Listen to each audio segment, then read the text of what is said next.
Major साहब, आपसे हम जानना चाहेंगे कि ये जो कारगिल का युद्ध हुआ, तो आपकी पोस्टिंग कहाँ हुई थी? जी, कारगिल युद्ध जो जाना जाता है वो एक लिंगो है, अदरवाइज इसका नाम है ऑपरेशन विजय।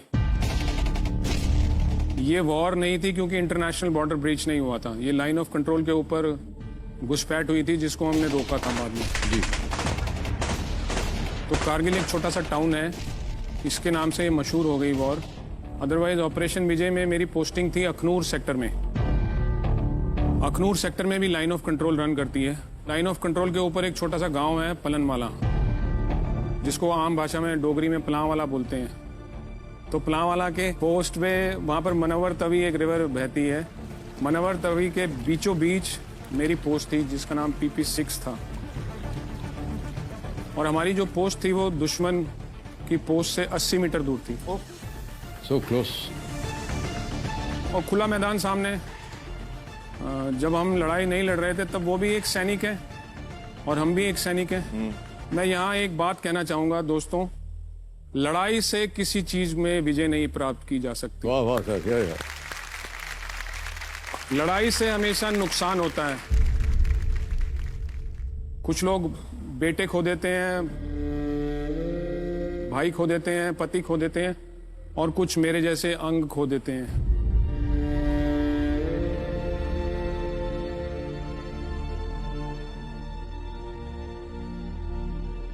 जीतना है तो प्यार से जीतो यार। लेकिन जब दुश्मन सामने खड़ा हो और आपकी मातृभूमि को बचाना हो, तब सैनिक का ये धर्म है और कर्तव्य है कि उसके जान के ऊपर से निकल के दुश्मन को जाने देगा और रोकेगा। बिल्कुल सही। तो भले ही लड़ाई शुरू होने से पहले हम आपस में बात करते रहते थे और वो पूछते थे, अरे भैया आज तो बड़ा हुड़दंग मचा रखा है। हाँ, लोहड़ी है, मनाएंगे क्यों नहीं, तुमने मिठाई खानी है तो आ जाओ। ओह अच्छा अच्छा। लेकिन लड़ाई जब शुरू हुई तो ऑपरेशन विजय के शुरुआती दिनों में थोड़ा मैं उनके नाक में दम कर रखा था। परेशान थे वो थोड़े। मेरी पोस्ट के ऊपर मैं पोस्ट कमांड कर रहा था जिसमें मेरे साथ एक JCO और 30 जवान थे। तो वहाँ से मैं उनकी पोस्ट के ऊपर ज़्यादातर एयर बस्ट करता था, क्योंकि हवा में जाके जब फटता था बॉम्ब तो नीचे फिर सब नेस्तनाबूत हो जाता। जी जी। तो वो तड़प रहे थे कि यार इसको हटाएंगे किसी न किसी तरीके से। तो 13 जुलाई को उन्होंने लड़ाई में थोड़ा सा विराम दिया। मुझे लगा कि यार चलो चाय पानी पीने का टाइम मिल गया।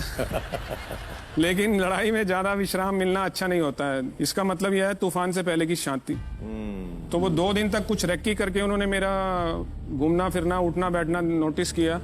और 15 जुलाई को सुबह फायरिंग शुरू हुई।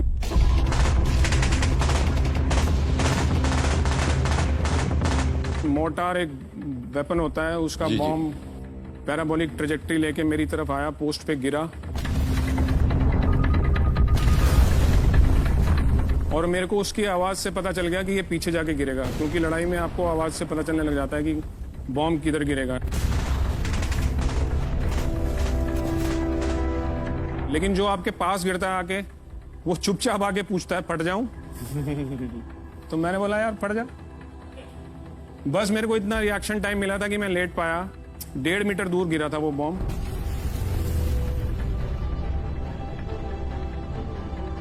और उसका किलिंग जोन जो है वो पॉइंट ऑफ इंपैक्ट से 8 मीटर का जो दायरा होता है वो किलिंग जोन है। अब उन्हें क्या मालूम था कि वो भारतीय सैनिक के ऊपर अटैक कर रहे हैं, एम्युनिशन फालतू में वेस्ट कर रहे हैं अपना। तो वहां तो मैं क्षतिग्रस्त बहुत बुरे तरीके से हुआ। लहू लुहान 73 छर्रे मेरी बॉडी में अभी भी मौजूद हैं।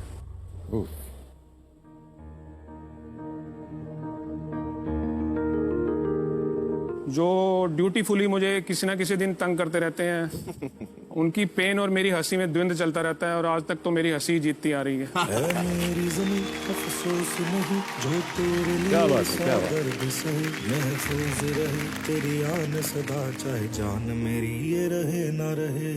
2.5 घंटे लगे थे मुझे हॉस्पिटल पहुंचने में, जो अखनूर में था। और 2.5 घंटे में बहुत लहू बह चुका था और रास्ते में कार्डियक अरेस्ट भी होने के कारण।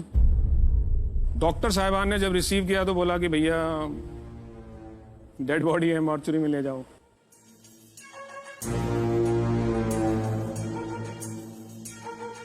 लेकिन मैंने बोला ना आपको पड़ोसियों का बम था वो, अब उसको तो नष्ट करना ही था। वाह क्या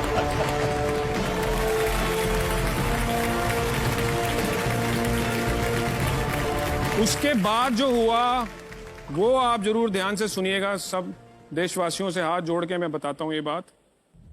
मुझे नहीं मालूम कि किस किस भारतीय ने, हिंदू, मुस्लिम, सिख, ईसाई, कौन सी जात, कौन सी कास्ट, कौन सी क्रीड से थे वो, उन्होंने मुझे अपना लहू दिया, मुझे बचाया। आज ये मैं बड़े गर्व से हमेशा बोलता हूं, आज फिर से बोल रहा हूं कि मेरा जो खून है वो सच्चा भारतीय मेरी रगों में है। वाह वाह